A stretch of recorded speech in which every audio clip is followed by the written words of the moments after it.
lawn, Gnome, and welcome to a very special COVID collab, as I've been calling these for the last couple of weeks. I'm hoping that all of you are doing well and being healthy on day 219 of the lockdown. Of course, I'm over-exaggerating here, but welcome to the live collab that almost didn't happen. Because just in case you didn't follow me on Twitter, I was without power for a day and a half. Oh, God.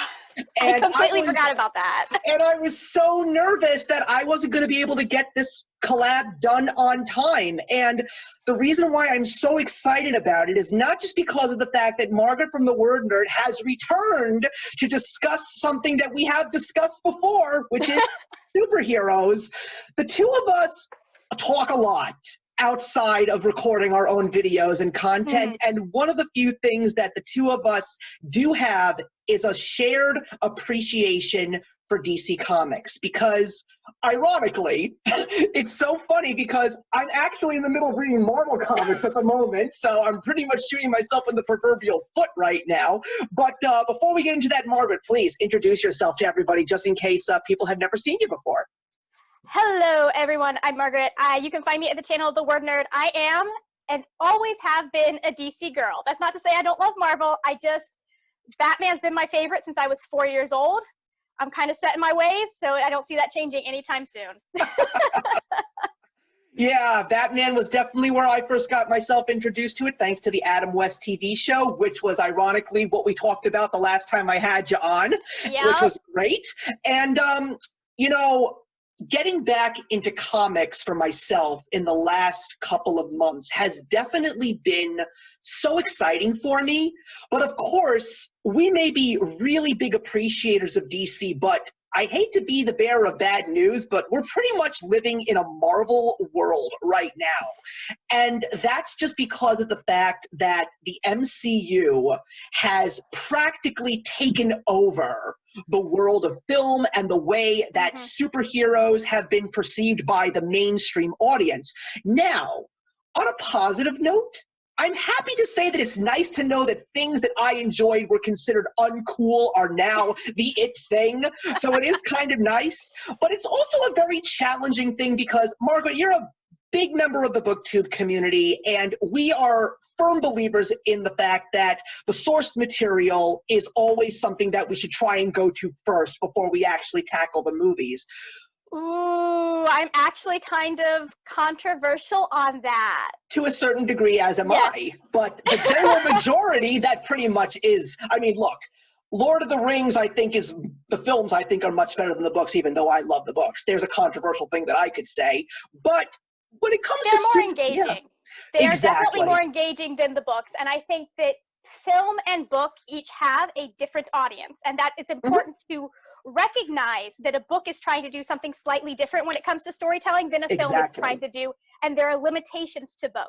Exactly, you're right on point there. But when it comes to what's going on with the world of comic books, unlike people who do a lot more of book to screen in that kind of order, there's a lot more in the reverse when it comes to comic books. Because when people think about superheroes, some people may love them, but at the same time, some of them may never have picked up a comic book because superheroes for the last almost 50 years have been everywhere from television shows going all the way back to the George Reeves Superman show, even the classic Max Fleischer Superman cartoons.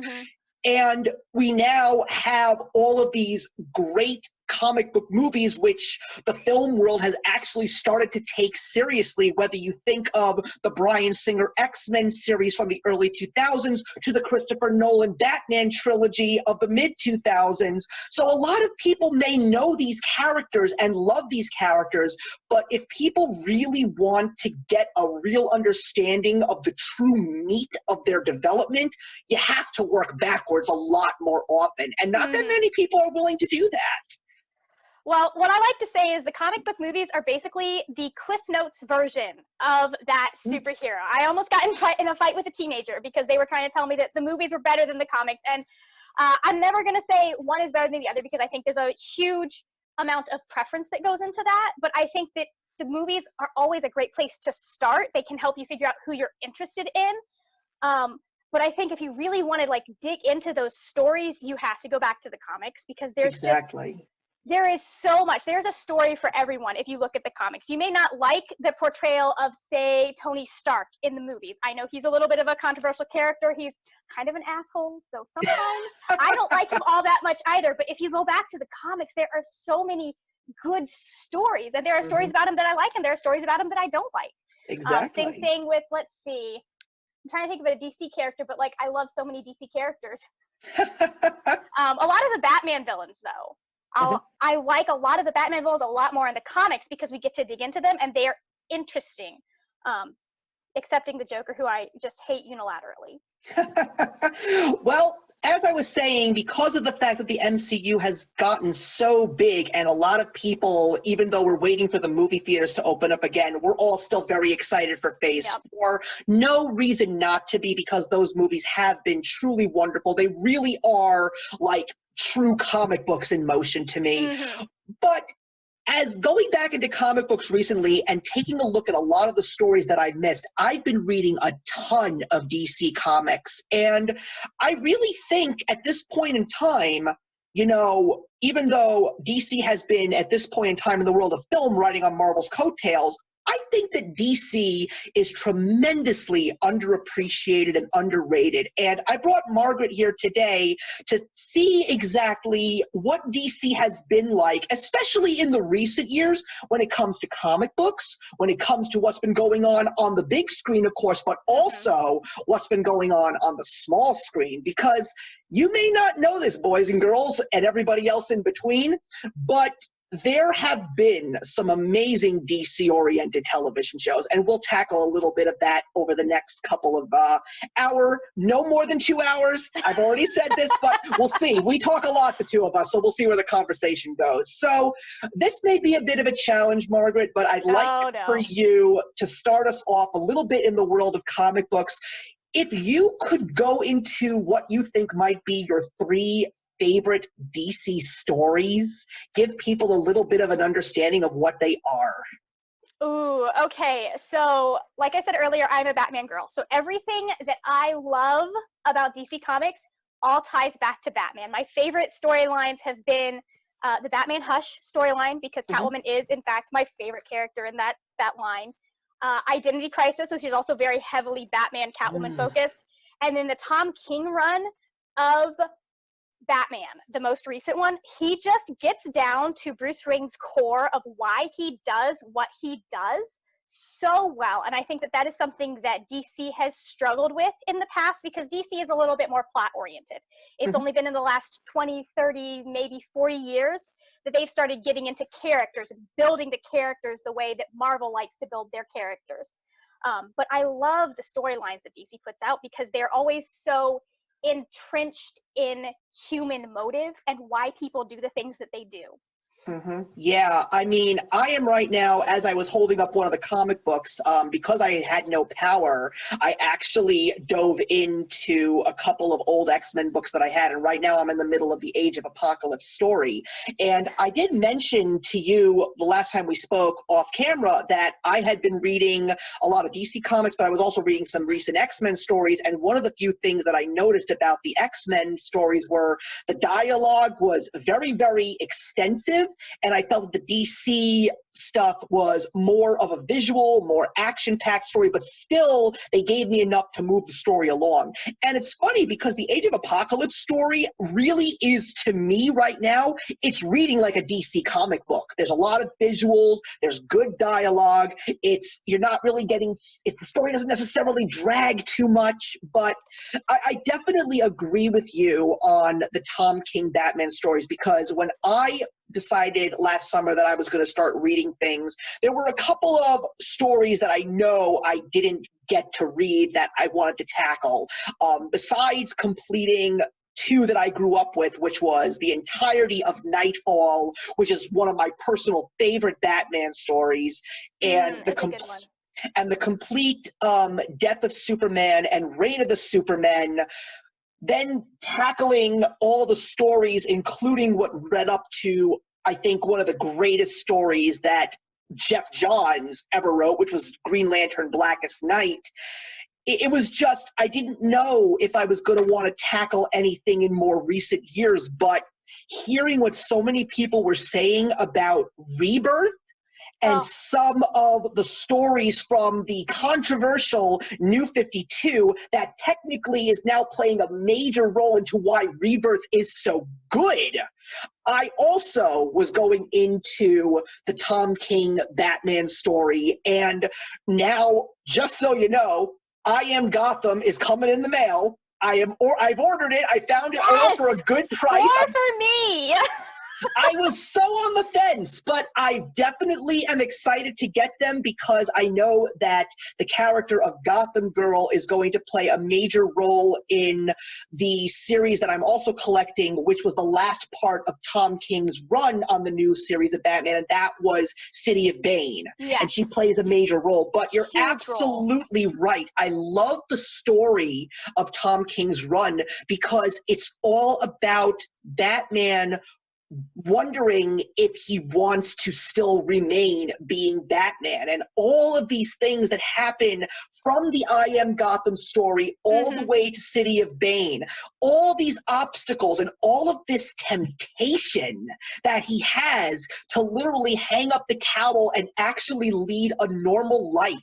It's something that I think it's something that Batman fans were waiting for. It's more complicated than that. It is actually more complicated than that because the question is not, does Batman want to hang up the cowl? The question is, can Batman be Batman and still be happy?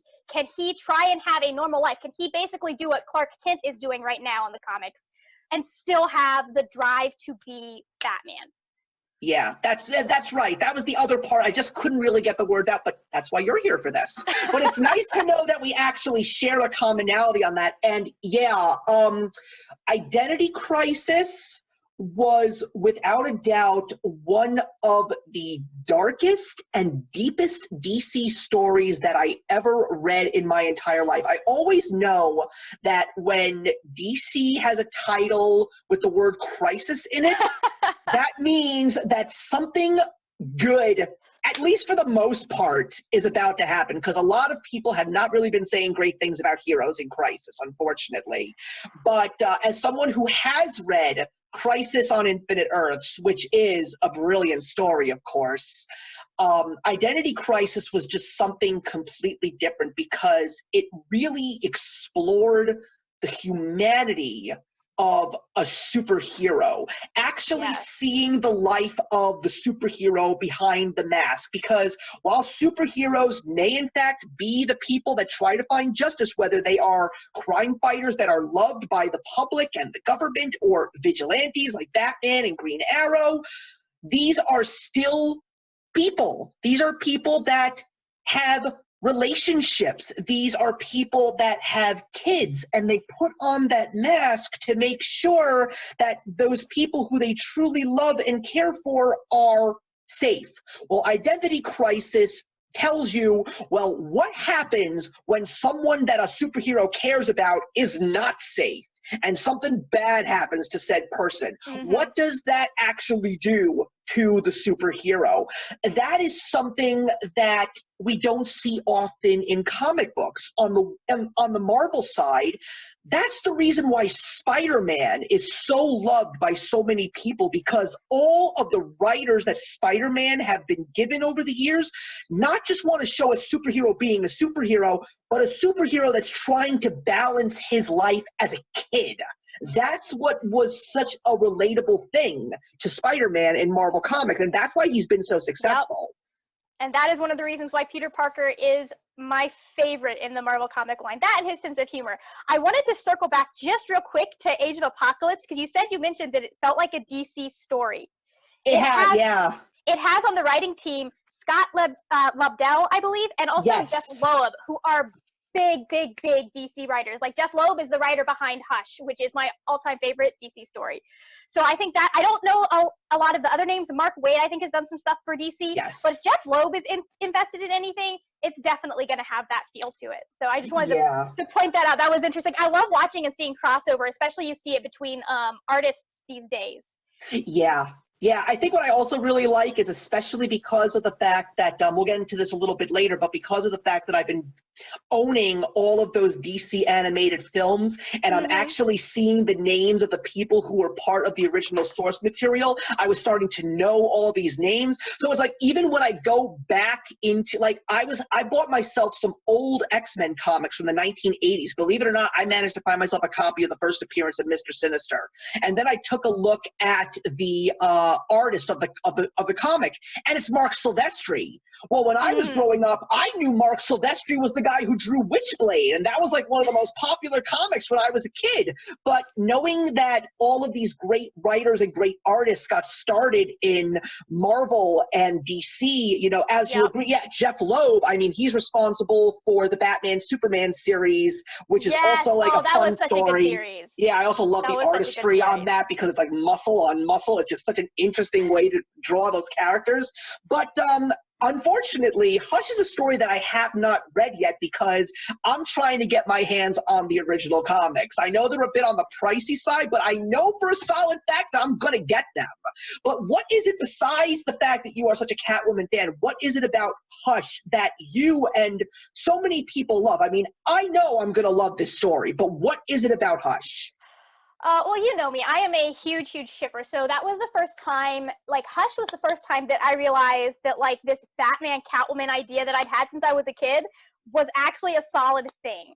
And I also love, okay, so one of the best things about Hush is you have almost the entire Batman family involved. Everyone is doing hijinks. You've got Dick Grayson out there trying to give Bruce romantic advice. You've got Alfred being a judge. Like, you really get to see, and it's the stuff that keeps drawing you back to a Batman comic. It's the relationships between characters, because for a character who wants no strings attached, Batman has a lot of strings, which is a point that is made in that comic. And it also really digs into both the psyche of Batman, and it digs into the psyche of the people around him. And that's one of the things I like about the more recent DC, is it sits there and it goes, okay, well, why are we making these choices? Why are we doing what we're doing? And I don't think, because Marvel is more fun and lighthearted, Marvel doesn't tend to have that as much. It still is there, but it's not as much as you would see in something like, you mentioned, Identity Crisis, or even Heroes in Crisis, which I haven't read yet, but it is Tom King, so I trust him. But that actually started out as, I have feelings about it, because it was supposed to be a lot simpler than it ended up being, and part of that was because the execs at DC were trying to pressure Tom into adding more storyline, but really, he just wanted to do, how do heroes deal with trauma?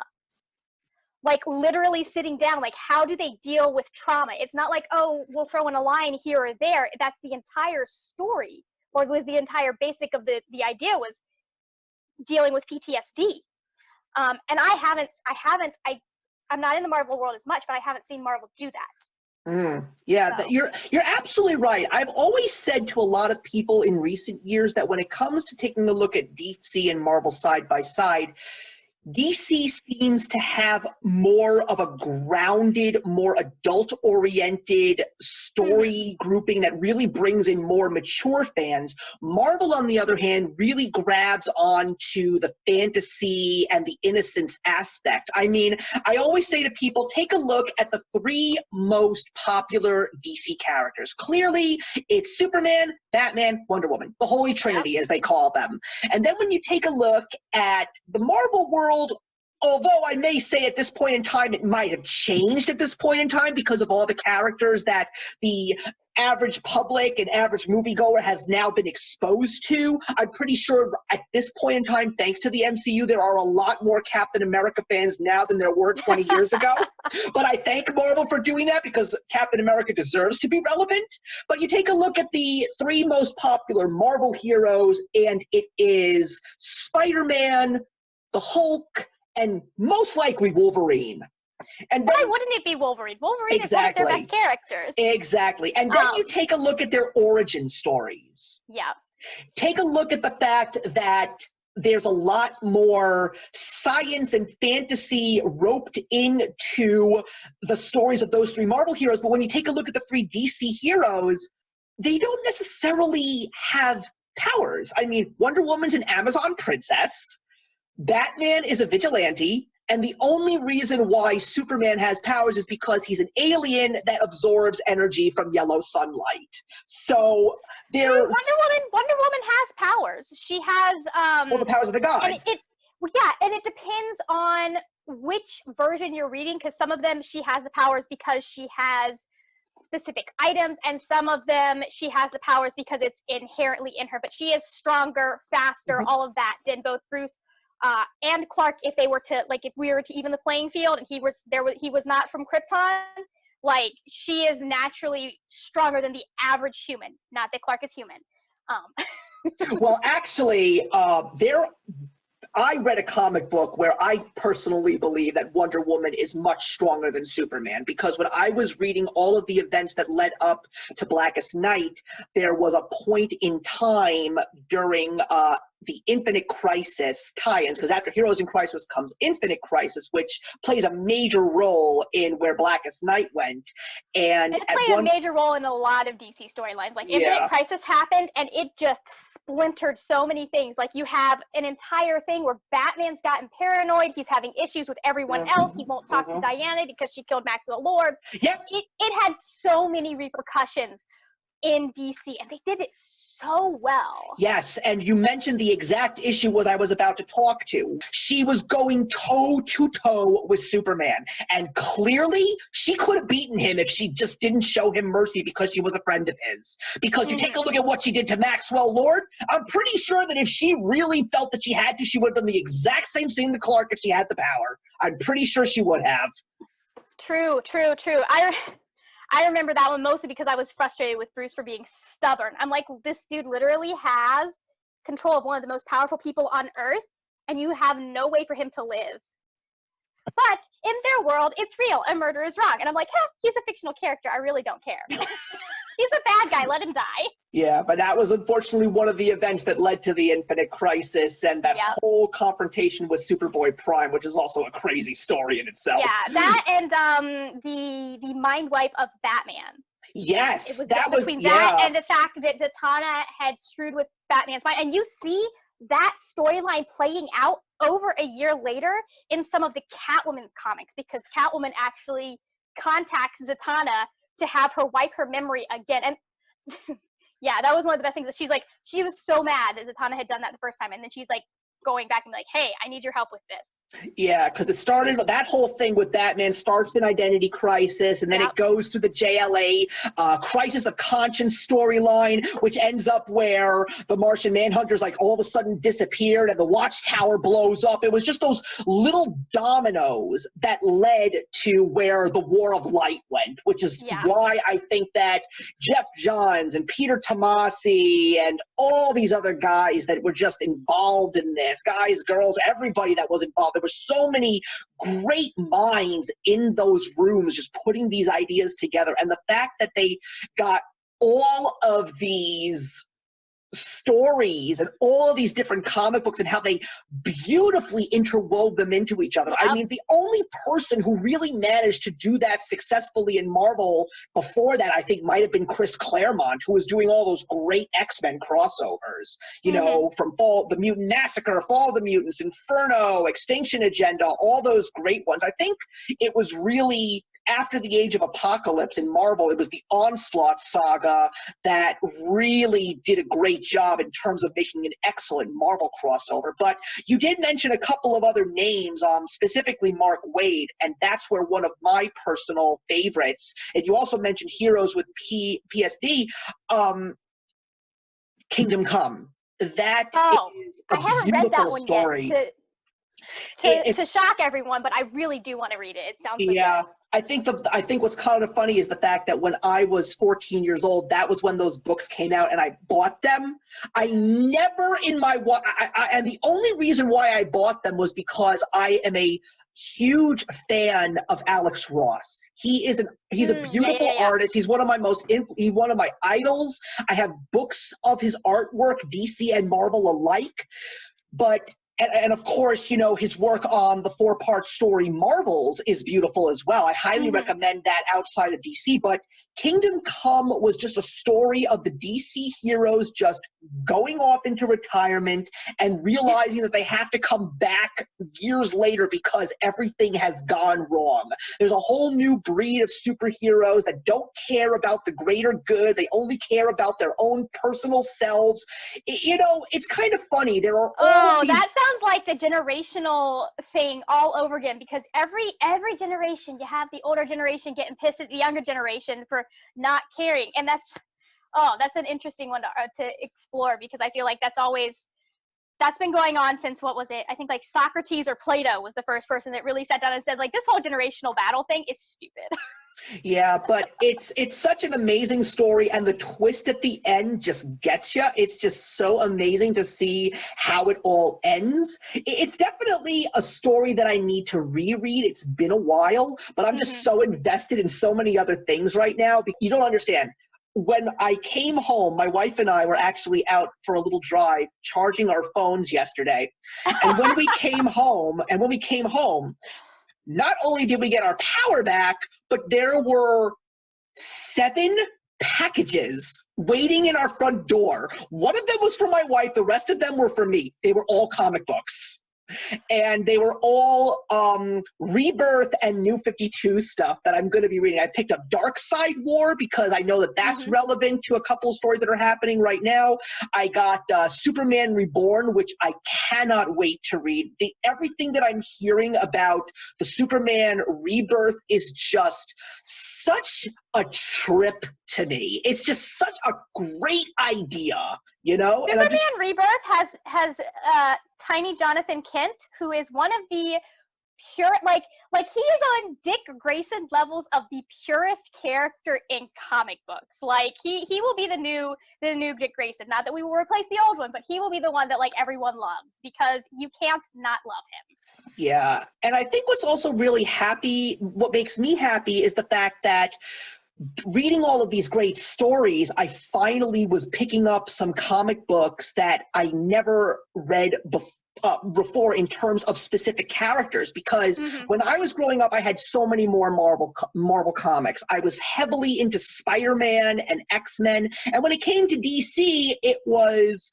a lot of Superman and Batman comics. But thanks to these great stories, I have so many Green Lantern comics right now. And it's not just the Hal Jordan story that Jeff Johns gave us, which led us to Blackest Night. Things that came before it, which ironically started with the death of Superman, with Green Lantern issue 46, with the destruction of Coast City, seeing Hal Jordan literally go insane and let evil take him over, and then see Kyle Rayner come in and all of the trials and tribulations that he had to go through to finally be confident about being a superhero, whether it was reading the Circle of Fire series or the Day of Judgment when Hal Jordan redeems his spirit and becomes the Spectre, and this all gets linked and played into all these stories that came out years later throughout the next decade. It was just brilliant. So I picked up all these Green Lantern comics. I've been reading all these Flash comics now. What Jeff Johns has done to Barry Allen is beautiful. The Flash Rebirth story is just incredible. I cannot wait to read more of it. And it is so much fun. Yeah, what they're doing with Wally West's character and the second Wally West character from the New 52, and right now going into the current story that's going on right now, which is the Flash Age with Paradox. I'm just really excited to see how this one unfolds and the current Batman story unfold. Unfortunately, we're in a little bit of a crisis, which is another reason why I'm making this video, because comic books are a little bit, not necessarily, I think that's underplaying it. They're in trouble right now because of the current situation right now, even to the fact that the New York Times just posted an article saying our comics officially done. And it would just be such a horrible... I would hope not. Yeah, especially considering the stories that I'm currently reading right now. If there's one thing that the average pop culture junkie loudmouth like myself does not like, it's a cliffhanger that you never get your answer to. I don't want to think about that because they were doing so many good things. Although we're doing so many good things in so many of the comics that I like. Yeah. Although there are some that I'm like, why are we doing this storyline? I would like to get the old Dick Grayson back. Thank you, please. Can we have that? Rebirth is so interesting though because Rebirth is kind of they cherry picked stuff from the post Flashpoint or the pre Flashpoint storyline and stuff from Rebirth. So there's a lot of like just kind of melding things that had happened in both storylines to create these characters. Like the Batman that we have and the Wonder Woman that we have in the Rebirth storyline are very heavily New 52. I still consider them to have some of the backstory from the pre-Flashpoint stuff. But then you have Superman, who is very clearly, at least the current Superman, very clearly the pre-Flashpoint Superman brought into the New 52 universe. If anyone's wondering what's going on with Superman and all that, It's that's brilliant. what happened. It was so brilliant because they made a huge mistake when they did Flashpoint and they started New 52, and the part of like the very strong motivation for that was because they wanted to put Clark and Wonder Woman together. So they wanted them to be a couple, and they couldn't do that with the current superhero timeline that they had in the pre-Flashpoint stuff. And that was such a terrible decision that 5 years later they had to just completely redo it. It was and the fact that they're actually harping on it about how they brought the Watchmen universe into it, and how Kid Flash, who is the pre-52 Wally West, he basically says 10 years of all of our lives were stolen, but the question is, where did they go? I love that they're using that because, like, yes, was New 52 a mistake in my opinion? Yes, it was. But the fact that they're like, okay, we're going to use this as an interesting plot device, brilliant. Yeah, I mean, to a certain degree, the only things in the New 52 where I would say were good were what they did with Batman and Green Lantern, because they were selling before New 52, so they really didn't have to do much in terms of changing them. And quite frankly, from what I've already been hearing and what I'm still trying to get my hands on, the stories that, and of course, you know, when Jeff Johns is still attached to the Green Lantern series into 52, there were some really great stories, and what I really appreciated about him was the fact that even though when he got the Green Lantern project before the New 52, and he really focused more on Hal Jordan's character with Rebirth going all the way into the War of the Green Lanterns, he gave us so much fan service in the New 52 stories with Kyle Rayner, because Kyle Rayner was a character that was basically molded and created through Ron Mars before Jeff Johns started to write the books and create the new series.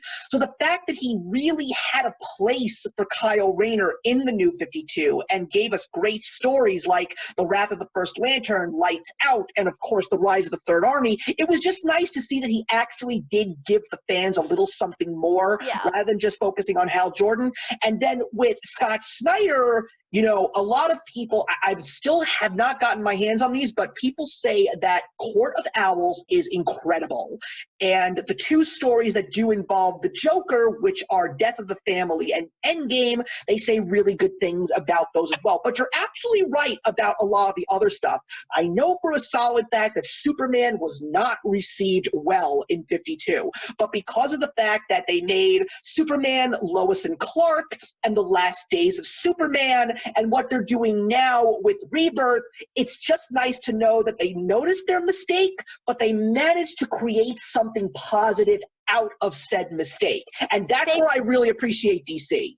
They managed to do it without having to completely, like, say, oh, this didn't happen, which has happened before in reboots. Yeah, they do a lot of retconning.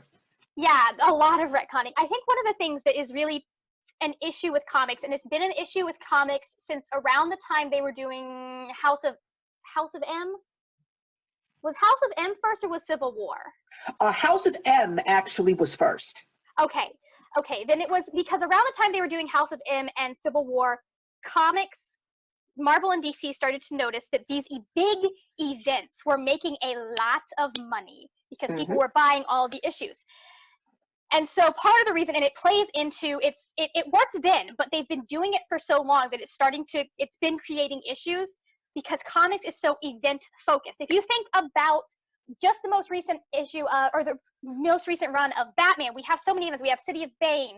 We have the whole, like, the wedding thing that was a complete and total debacle. The War of Jokes and Riddles. Yeah, we have the War of Jokes and Riddles. It's so events focused, and they're invested in driving hype around these events that ends up fizzling out and not being as good because readers are so tired of having to buy 17 issues from a completely different comic just to understand the one comic that they're trying to read.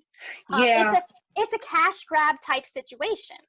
Yeah, that's true. But one of the other things is that's why I'm thankful that while we're in this age of comic books that we are now, thanks to YouTube, there should be more. There should be more people out there that are talking about comic books, but one of the few things that I appreciate is the fact that there are some creators out there that really dive deep into not just the main story, but they dive into all the tie-ins as much as they can, and they will actually tell the people who watch their videos, you don't have to read all the tie-ins. I mean, here's me as a perfect example. I read Blackest Night and Brightest Day, but I didn't read all the tie-ins. That would basically, Blackest Night would have been itself 100 or more comics on its own. Oh my God. That's just Blackest Night. But if you just read the 8 issues, you probably would have gotten the gist of the story. But thanks to YouTube, there's a channel that I watch called Comics Explained. I know that I mentioned him to you as well. This is a really cool guy.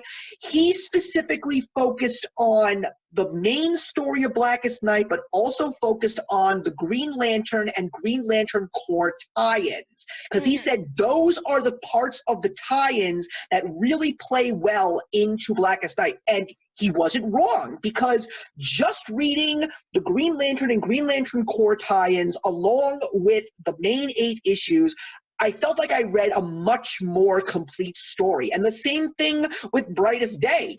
I read the main Brightest Day 24 issues, including Brightest Day 0, but reading the Green Lantern Corps storyline and the Green Lantern storyline about the Lantern entities running amok and all the Green Lanterns, or at least most of them, and Carol Ferris from the Star Sapphires, and Sinestro from the Yellow Lantern Corps, and even Atrocitus from the Red Lantern Corps, all the corps involved trying to hunt down these entities because of a bigger plot that led to the true end of the War of Light. It just made everything feel more complete. And I feel that if I would have went further out, sure, I probably would have gotten little bits and pieces about C, because I don't think everybody needs to know what everybody else is doing during one major event. It's like, oh yeah, the Green Lanterns are fighting this group of villains over here while Batman's taking a dump. Like, do we really need to know that kind of stuff? I don't know. Please, Bruce would never be caught doing that in the middle of a crisis. Exactly, especially in that specific one when he was dead. So oh yeah, that's right, I remember that. Well, he wasn't dead. Have you read Batman, The History of Bruce Wayne? I actually just read that.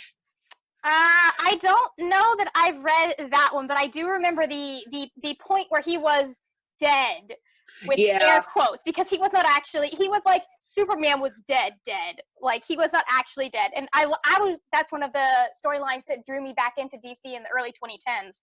And then they made me mad again, and so I left.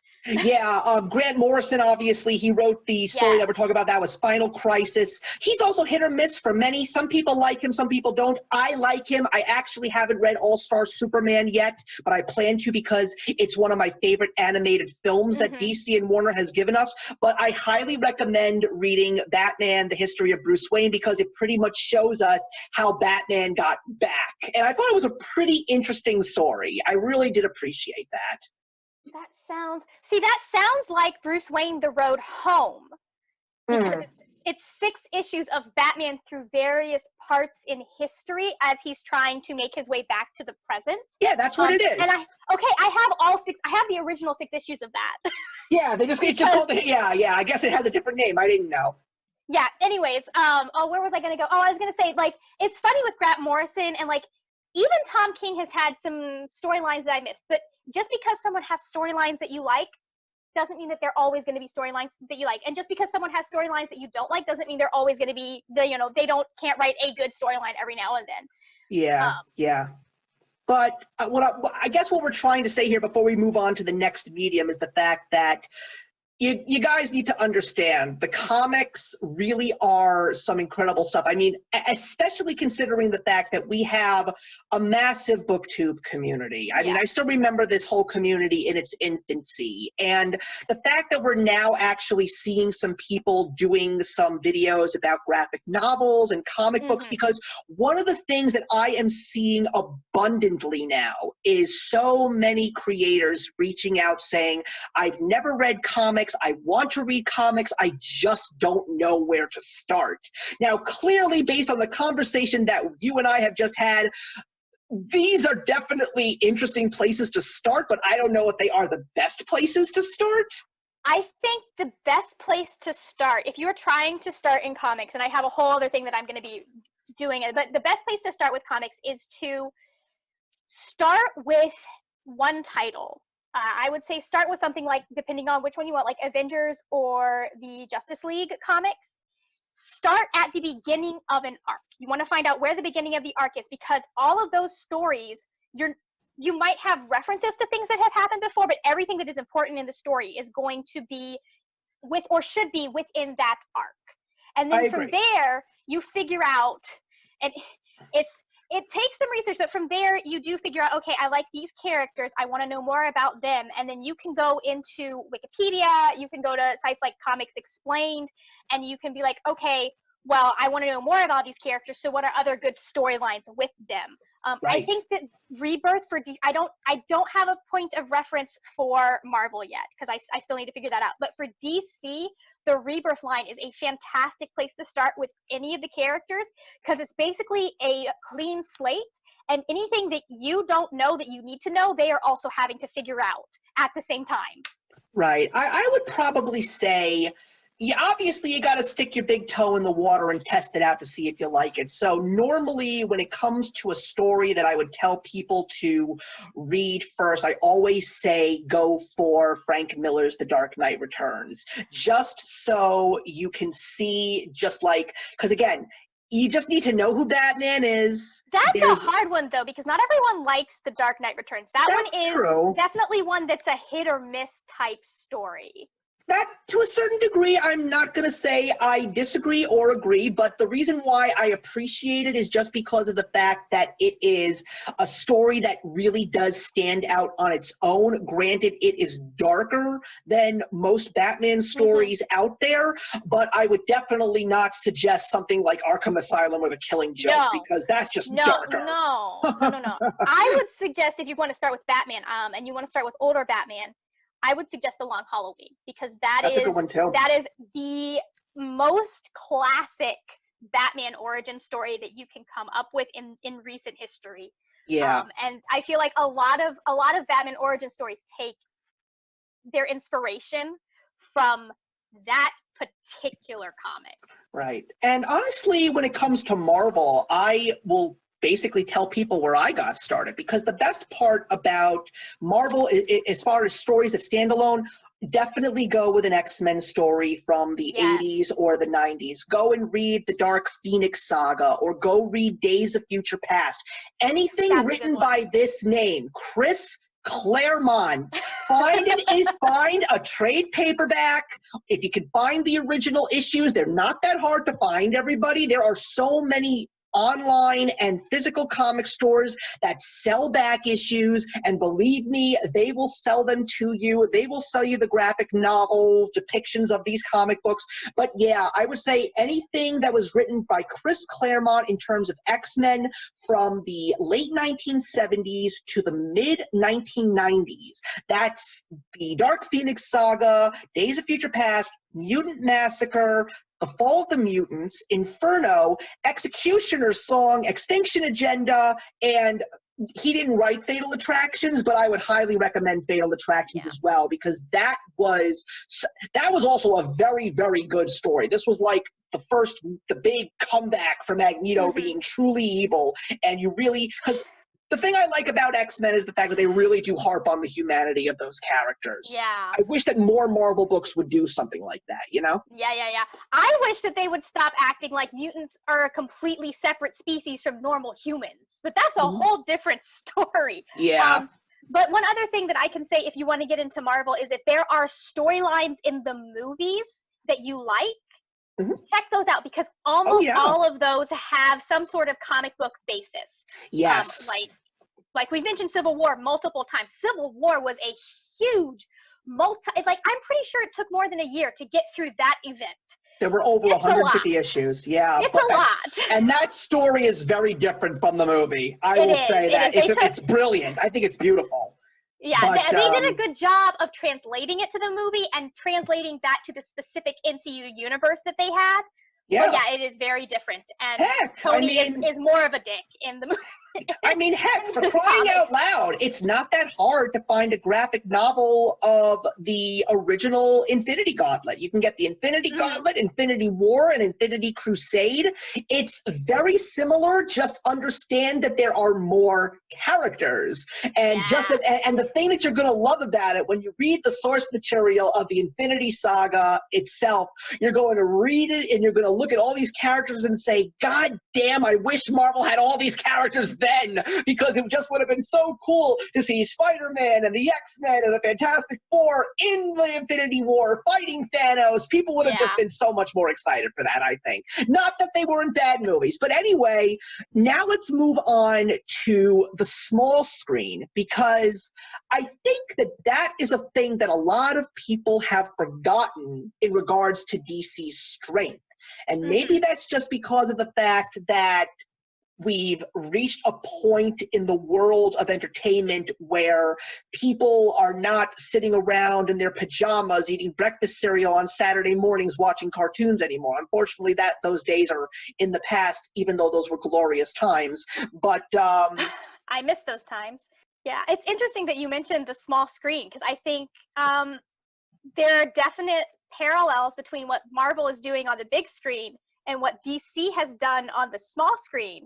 And you can see where DC could have very much had what Marvel has. They just didn't have the direction and the leadership to do it on the big screen.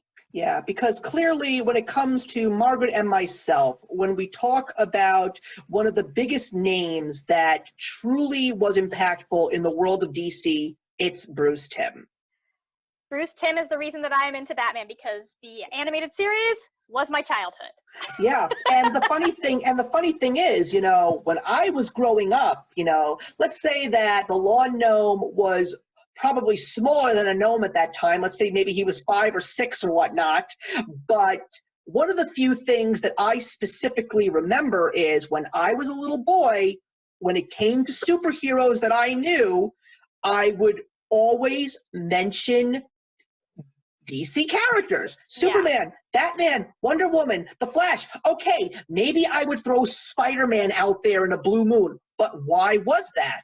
Well, that's because of the fact that in the 1970s, thanks to a little company known as Hanna-Barbera, the DC animated world was there for from 1971 to 1985. There were so many incarnations of DC characters in an animated world. Yes, you did have a couple of Marvel characters in the 1960s. You had the Marvel Super Friends Hour. You also had Hanna-Barbera's famous 1966, 1967 Fantastic Four cartoon. And you also had in 1980, and of course in 1967, you had Spider-Man with that famous song that everybody loves. And even in 1983, you had Spider-Man and his amazing friends. But no, the Super Friends dominated the airwaves in terms of television and DC characters appealing to the younger audiences. Well, I think that has to do with the fact that a lot of, and I haven't watched any of these shows because most of my experience is the 90s which I think like Marvel actually did start to take off with comics or with TV shows. But DC was like right there next to them. Like they took that 5-year break between whenever 1985 and then 1991 they were back in it. But one of the things is DC is very heavily plot focused, and that was what people wanted from TV. This whole character, let's dig into their psyche thing.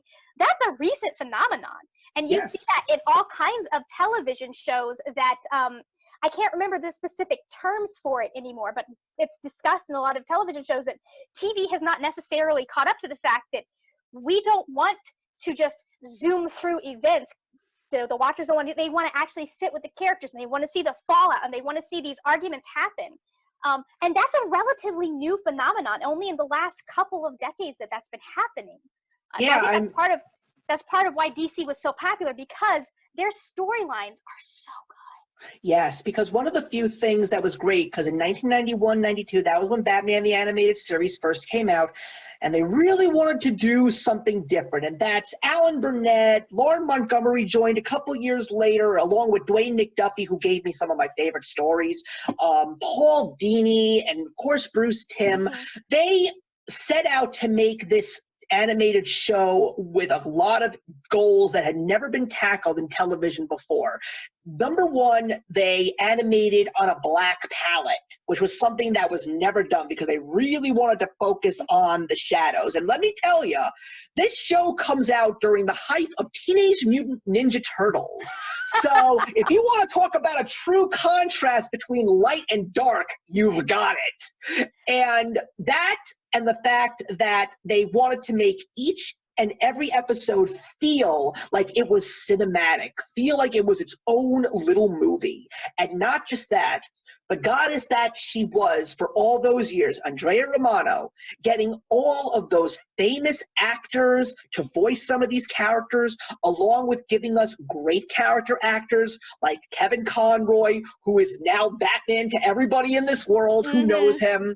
The fact that they had all of these little pieces all put together, and like you said, the character development. What made me so happy about Batman the Animated Series was they gave Robin and Batgirl, along with the Rogues Gallery themselves, alongside Batman, so much relevancy, because there were so many people that didn't care about Robin. There were so many people that said that Robin was a laughingstock unless they ever read Death in the Family, which was a very dark turn for DC Comics to do at the time that it was. But at the same time, that was also when the Dark Phoenix saga was happening in Days of Future Past on Marvel's side. But I think that was the 80s. The 80s were the 80s. Yeah, and DC just went somewhere really, really dark with that story and the Jason Todd Robin. But I love Robin's Reckoning. That is one of my favorite episodes of Batman the Animated Series because it is driven by Dick Grayson himself. And I love how they showed us his origin story, showed us how he was so similar to Batman in so many ways, and yet he still manages to have that little spark of light and show us that Robin is the entity that keeps Batman from going over that line, going over that edge, bringing him back to reality, trying to make things a little bit lighter than they already are in the dead of night. That's what makes him such a great character. And Barbara Gordon, her ambition, even though she has no idea who Batman is, she appreciates the cause. She appreciates what her father does for Gotham City. Those two characters are just beautifully written in that show. Beautifully written. Yeah, I remember, like, and I even, like, it's such a, what am I trying to say? It's such a contrast with how people tend to see superhero comics. I can't say this for Marvel, but for DC at least, people seem to think that it's a lot of, like, hitting and punching and fighting. And yes, there is some of that. But, like, especially in the case of, like, Superman or Batman, there's also a lot of exploration into the psyche. Like, they don't just punch their way through their problems. They actually, like, Batman uses his fists less often than people think he does. And that's one of the things I love about DC. And I remember so many of the issues, not the issues, but the episodes. Like, I remember the one with Mr. Freeze. I remember the one, what was her name? I don't know her name, but she's the character that is stuck in a child's body because it's a genetic. Baby doll. Yeah, baby doll. Okay, thank you. I remember, what was the other one? But that they got into the villains and gave them an actual storyline. Even though I hate Harley Quinn with a passion. I loved that episode because they gave you a character who was real and raw and like you could see how she was being twisted. They did such a good job with that series. Yeah, and I mean, when you find out that characters that are specifically made for a cartoon show that end up going on to the pages of comic books themselves, that shows you how powerful they are. I mean, I still remember, I know your attitude towards the Joker, but I will admit that I have every single time that Joker is on that show, I just get so excited because I just love Mark. It's Mark Hamill. It's Mark Hamill. That is the only valid version of the Joker because it's Mark Hamill. When I found out that that was Mark Hamill, I literally couldn't believe it. I couldn't believe it. Let me tell you, that was a paradigm shifting moment for me when I found out that Luke Skywalker and the Joker were played by the same person. And that was before I hated the Joker as much as I do. I think he's overused. That doesn't mean that there aren't storylines where I appreciate how he's used. And I think in the animated series, he was used very well because Bruce Timm and all of them decided that it wasn't just going to be about the Joker. But my frustration with him is mostly that a lot of people decide it's just going to be about the Joker. Yeah, and if you actually, I just thought of this. It literally just popped into my head. What I also really love about that series was the fact that we got so many origin stories of everybody else except for Batman, and we didn't get Batman's origin story until the movie came out, The Mask of the Phantasm. Mm-hmm. And I don't know what it is about Warner Brothers, because we're definitely going to mention this a little bit more before we get to the final part of this. I don't know how Warner Brothers manages to botch making DC films so much, because for Mask of the Phantasm, if the marketing was not so horrible, all of these made-for-DVD films that Bruce Timm, and now even though he's not really doing much, you know, you've got all these new people like Sam Register and Jay Oliver and Wes Gleason doing all of these brand new films. These could have all been on the big screen, but because of the fact that Warner Brothers screwed up Mask of the Phantasm, Bruce Timm did not want to take a big screen risk again. And it's such a pity, because even Batman Beyond: The Return of the Joker is such a fantastic film. It's just such a pity that all of these great movies that pretty much are about to outweigh the amount of Disney canon classics there are. There's over 30 of these right now. It's crazy. But there are just some beautiful interpretations of graphic novels come to life, like Batman Under the Red Hood, or Justice League: The New Frontier, or the most recent one that just came out, Superman Red Son. I love them all. They have some faults to them, but along their imperfections, they're just great watches. Even though Batman and Harley Quinn is such a hot mess, it makes me laugh. It really, really does. It makes me laugh. So here's my problem with the way Warner Brothers has handled DC. I think that they have been primarily, at least from what I have seen, primarily focused on profit instead of storyline. I'm not saying that Disney and Marvel are not focused on profit. I'm saying that when they sat down to make these movies, they recognized that storyline directly links to profit. Warner Brothers seems to have gone for a much more lackadaisical approach to making films. They don't seem to have grasped the idea that you have to put together a good story first, and then you can go ahead. They went about it in all the wrong way, which is so frustrating, because if they had taken time to establish these characters, to build them up like they did with Marvel before they did Avengers, we could have had a very different experience with DC films. And I think with the few animated films that I've seen, they own the fact that DC is different than Marvel, and the DC big screen universe hasn't seemed to want to own the fact that DC is for a darker, it's darker. It's going to be more mature. It's not saying that kids can't watch it, but it's not geared towards the younger kids the way Marvel is. Yeah, I mean, think about it this way. I'm looking at some of my video library in these DC films, and there are now some of those movies that are animated, but they're rated R. I mean, the fact that there are rated R animated, I always appreciate that because I'm one of the few people that walks around saying animation is for everybody. It doesn't have to be just for kids. And I also feel that when it comes to animation, you have a lot more liberty in the sake of actually bringing things to life because animation just allows you to do so much more. It's why one of my favorite shows of all time is an animated show. And it's not for kids. It was the short-lived HBO Spawn the Animated Series starring the voice of Keith David. And it is as dark. It basically is Batman the Animated Series on steroids. It's dark, like really, really dark. And it's got everything for mature audiences, just like Todd McFarlane does in the comics, because look, his comics ain't for kids. He made that known.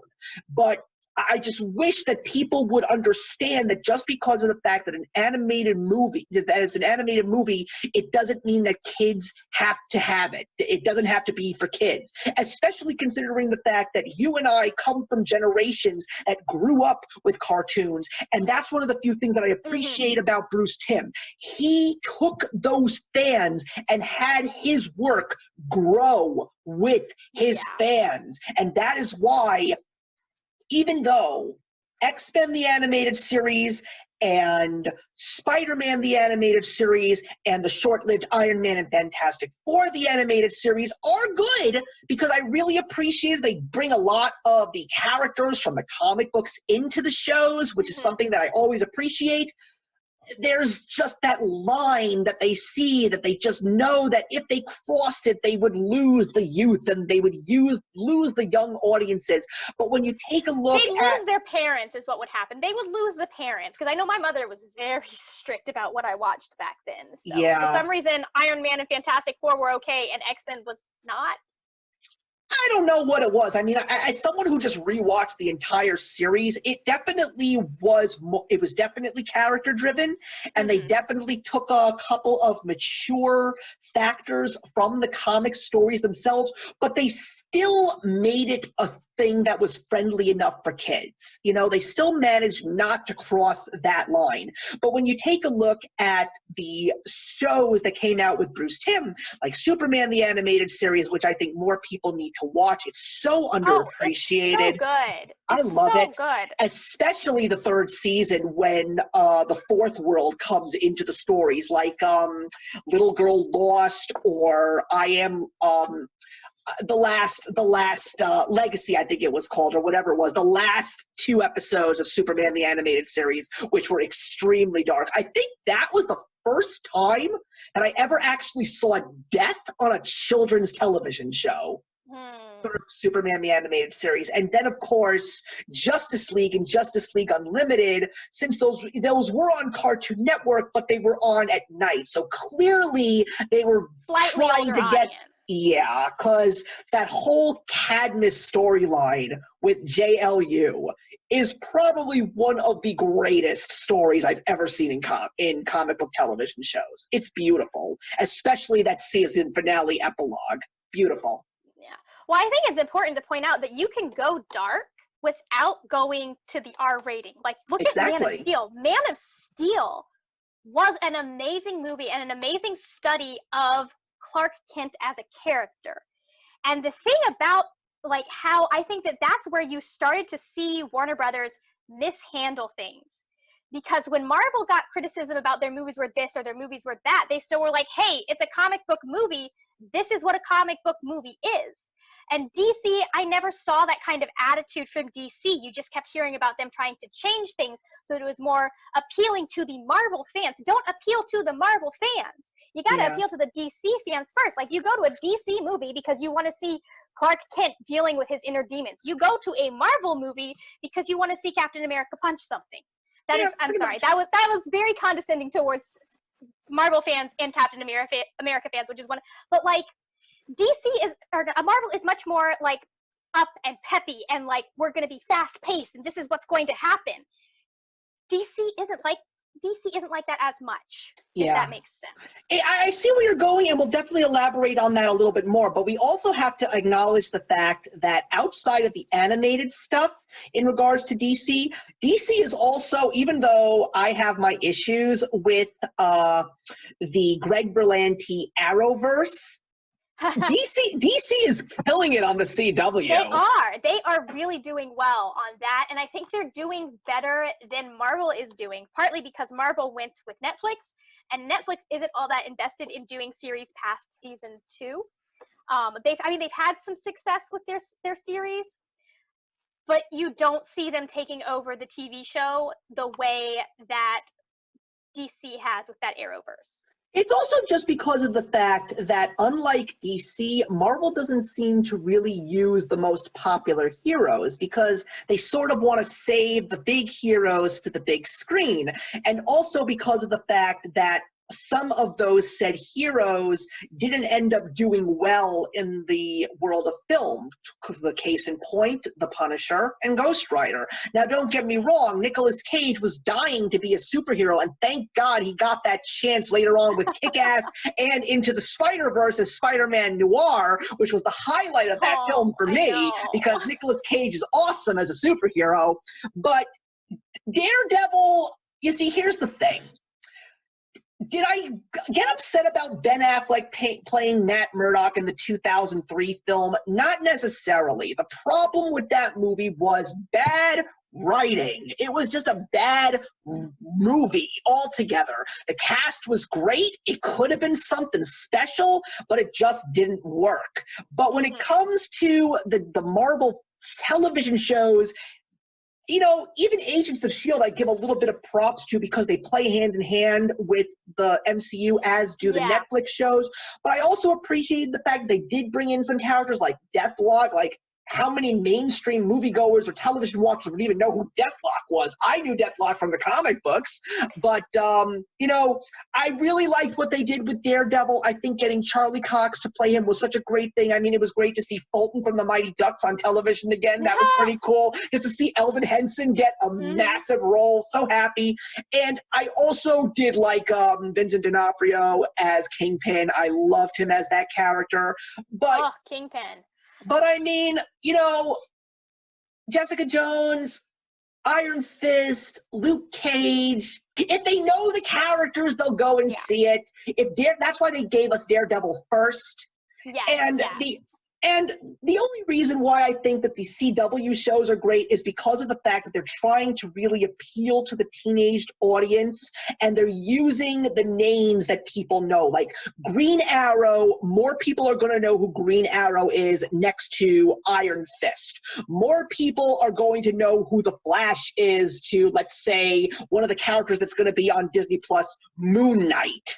You know, like, people are, exactly. Rumors are that Daniel Radcliffe is going to be playing him, but that might actually get people to watch it. But the point that I'm making here is, like, you got Arrow, you got Green Arrow, you got the Flash, you got Supergirl, you got Black Lightning, you got the Heroes of Tomorrow, which has and now that they brought Constantine onto that show, you know. Really? Yeah, because, you know, the whole thing about Constantine, and the same to a certain degree could be said about Gotham.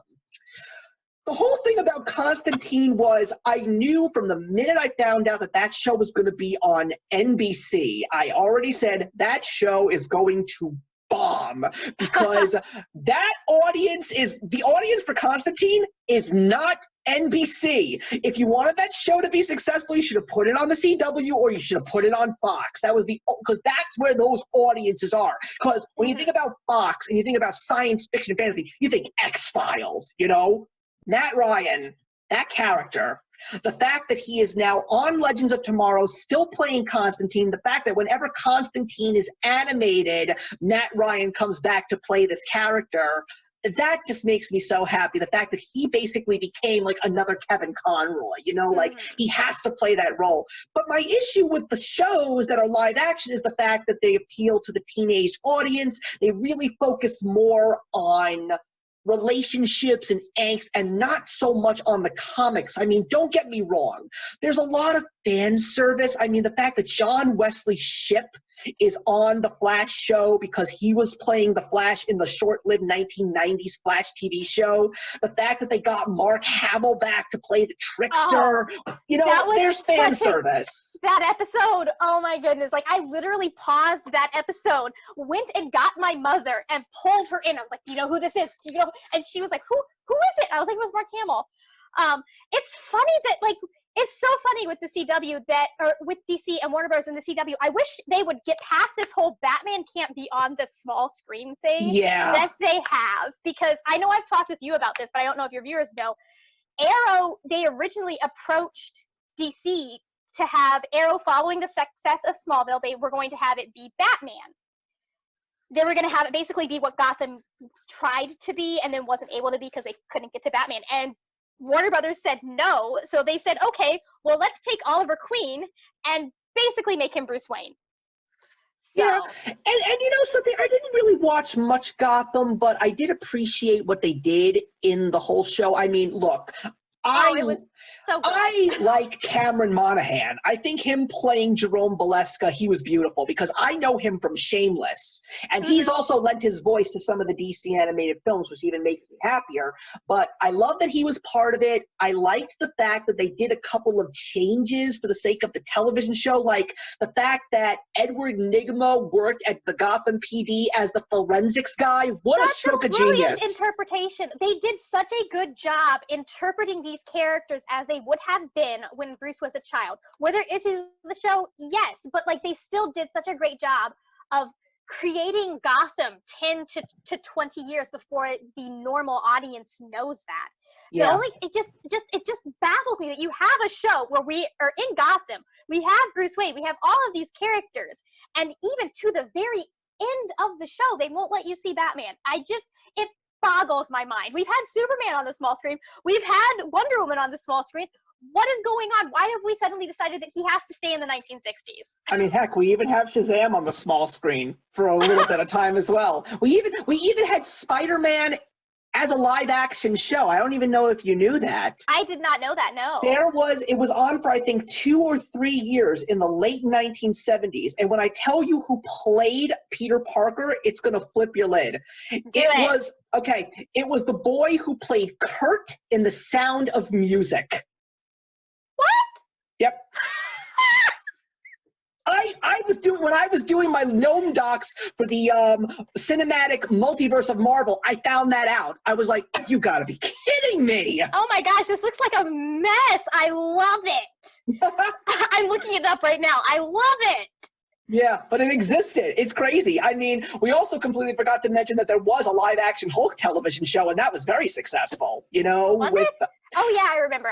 I've seen actual screenshots of that with Lou Ferrigno as the Hulk. Yeah. That was it was a great show, and I mean I also really appreciate that they really put a lot of that Hulk television show into the cinematic universe, especially with the movie starring Edward Norton.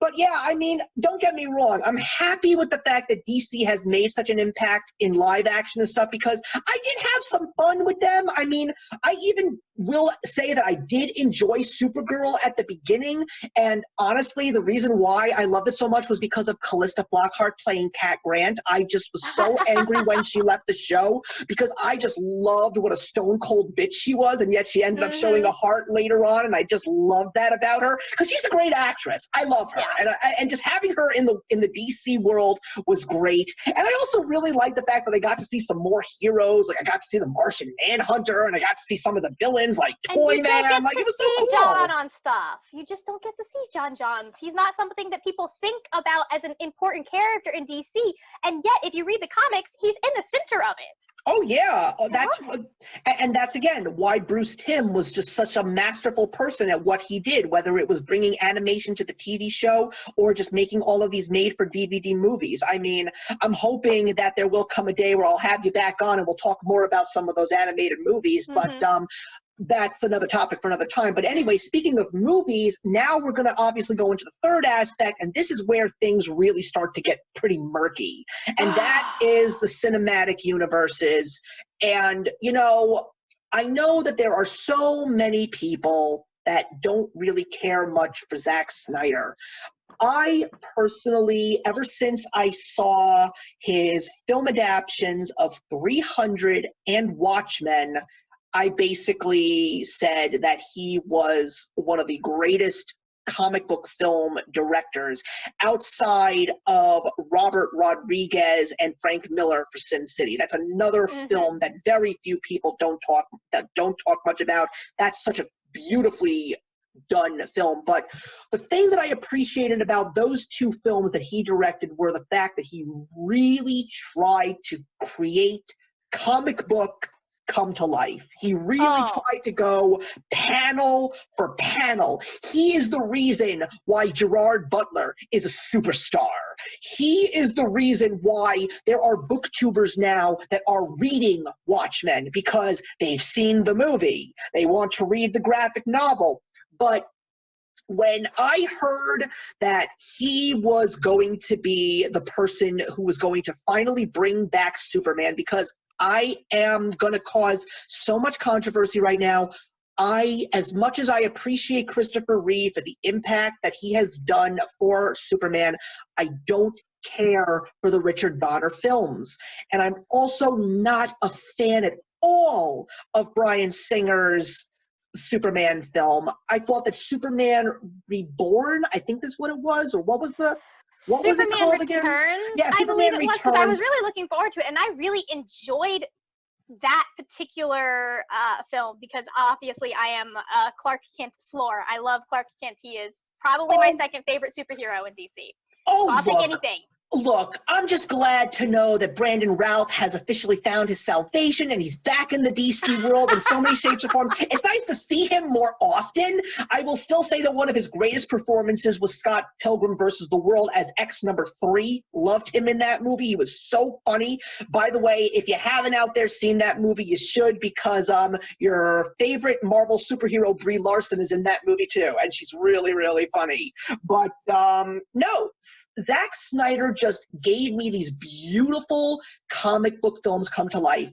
And when I heard that he was going to give us a new version of Superman in Man of Steel, I couldn't have been more excited, because of Superman Returns, the one thing that I didn't appreciate about Superman was in that movie, he does not even throw one punch.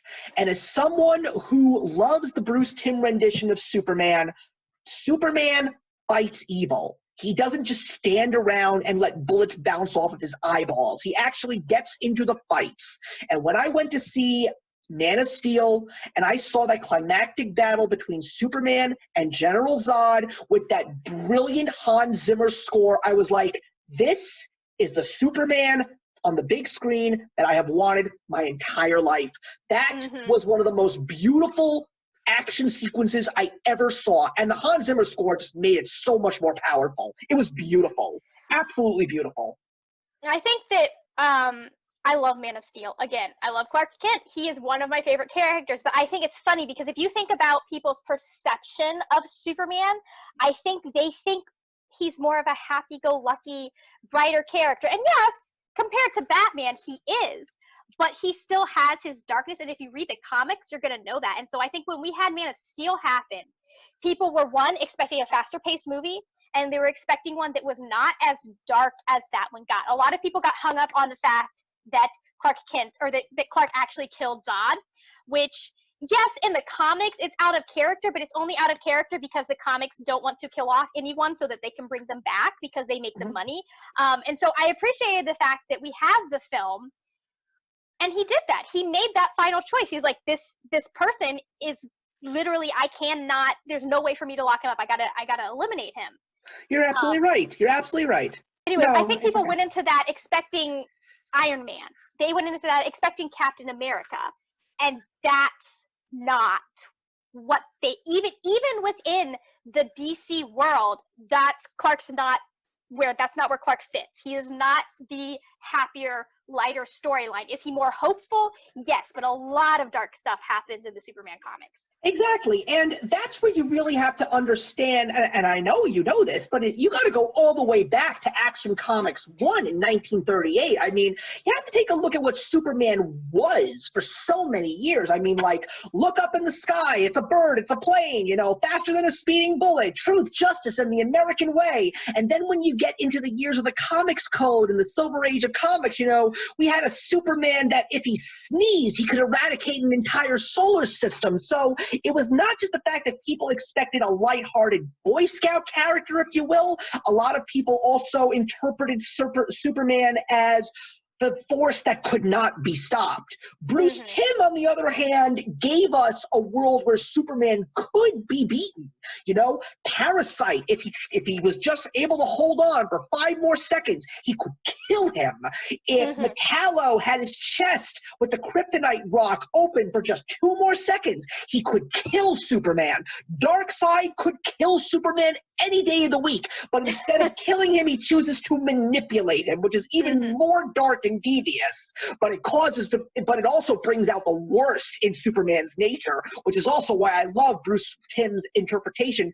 But it wasn't really until the 1990s, with the death of Superman, that we got that rendition of Superman in the comic books, and especially when we take a look at all the stories that we saw Superman have, you know, then we got the Smallville rendition where we did get a lighthearted character, but we did get some really, really deep stories. Yes. And that's why I felt that the problem with Superman Returns was it was a movie. It probably would have gotten a much better reception if it came out maybe 15 years earlier, because then people would have had the Richard Donner, Christopher Reeves, John Williams Superman theme in its golden point, at its peak. People would have still embraced that Superman.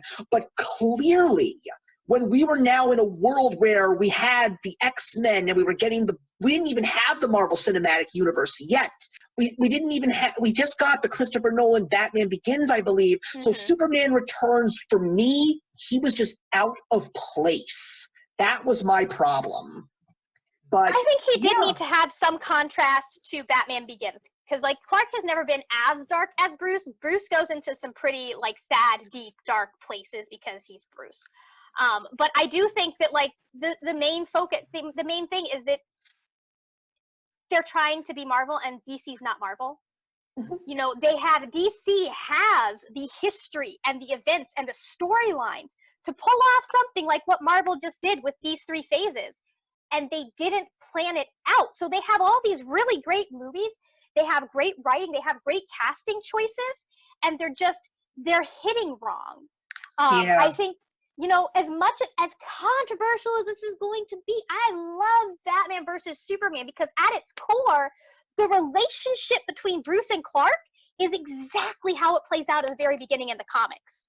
Exactly. Like, I mean, like Bruce shows up. If you haven't read the comic, or at least one of them, where Batman and Superman first meet, Bruce shows up with a bomb or a detonator threatening to kill one innocent person if he doesn't have a conversation with Clark. And Clark doesn't find out, like Clark's thinking, this guy is crazy, I have to stop him. He doesn't find out until the very end that the innocent person that was going to be hurt was Bruce.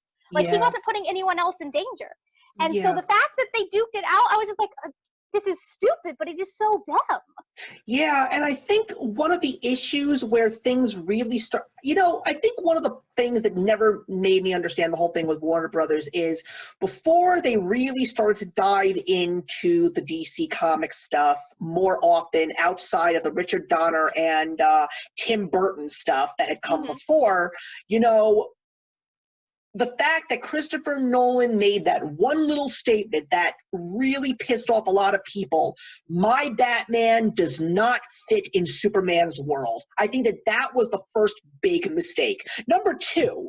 That was, Number 2, I'm going to give a series of dates, 1999 to 2003. Warner Brothers gives us 3 massive, successful franchises: The Matrix, Harry Potter, And even though it's New Line Cinema, it's their company, The Lord of the Rings. Yep. They managed to make it work. How the hell do you botch DC, especially when you have the success? Because again, Man of Steel comes out in 2013. That is 1 year after the Avengers comes out. You see the success. Clearly, Warner Brothers wants to do this. They want this to be as big. Man of Steel, mixed reviews, but more positive than negative. Mm-hmm. Batman versus Superman, I'm with you. I love that movie because of so many different things. Number one, no origin story. Zack Snyder comes in with a vision because he's a fanboy. He loves these comics. He makes these not necessarily for the overall audience. He really makes these movies with the comic book fan in mind. You don't need to understand why Superman is now in love with Lois. You don't need to know what happened to Batman. You were alive for the last 20 or 30 years. There's so many ways for you to find out how this all happened. The fact that he gives us a very deep story, a very different kind of story, the fact that he still manages to give us some real great nods to some of the stories of Batman and Superman's lore, the fact that he gives us the best interpretation of Batman that I ever saw, especially in Warehouse Fight. That's the best part of the whole movie for me because it's finally Batman acting like Batman. Like when he throws those punches, you see the spit of those bad guys falling out of their mouths and they got hit so hard. That's not my Batman moment in Batman versus Superman. My Batman moment where I was like, that's the character I know from the comics is when he's shielding that child at the very beginning. Yep. Because I look at that and I'm like, that's Batman's core. It's not beating up bad guys. Batman's core is making sure that as few people as possible get hurt. Yep. But the problem in that movie is the fact that there was way too much studio interference, and I just don't understand how Zack Snyder couldn't prevent that from happening. The fact that they basically said, oh no, we can't have a rated R Batman v Superman movie, it won't make any money. So what does Zack Snyder do? He doesn't get rid of the parts that he knows are going to get people glued to their seats. He's forced to take out 30 crucial minutes of plot, and it destroys the movie. And the fact that I knew that there was going to be a rated R version coming out on DVD, I didn't go in with low expectations. I mean, look, first of all, or second of all, or fourth of all, how many points I'm making at this point in time in regards to this movie. When I walked out of that movie, I wanted to go home and take a nap. I was exhausted. That movie was beyond epic for me, but in a great way. I really, really liked it. My wife didn't care for it so much. I think one of the biggest things, here's the thing. If you screw up the beginning of a movie, especially one like this, where we haven't had a chance to we're introduced to this brand new person as Batman when we've all gotten used to the Christopher Nolan version with Christian Bale. Yeah. My brain was not that beginning is too slow. As much as I love it, they botched the beginning and they spent way too much time on Bruce's flashbacks of his parents dying. That is a cinematic experience and a cinematic technique that works, but not necessarily for the particular movie that they were in. That one was, I feel like the beginning was way too slow. I think if he had cut out some of the beginning and made that a little bit faster pace, cut out some of the flashbacks of his parents, I think we would have had a much better movie and people would have stayed. People wouldn't have felt like it took an hour to get into the real storyline, if that makes sense. Yeah. For me, that was the main issue because even I was a little bored at the beginning, even though I'm sitting there going, oh, I'm literally seeing the panels in my head as this is happening, but there are way too many of them. It needed to be tightened up. Yeah, and I mean, also, all the renditions of the cast, all the actors that they got, I mean, I love Henry Cavill as Superman. So I really think he's good. wonderful. And I still think that that Ben Affleck, there were so many job.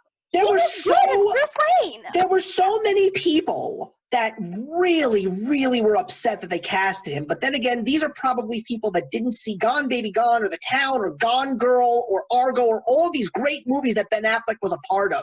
The minute I heard that they cast him, I was like, this is good. This, I think, is going to work.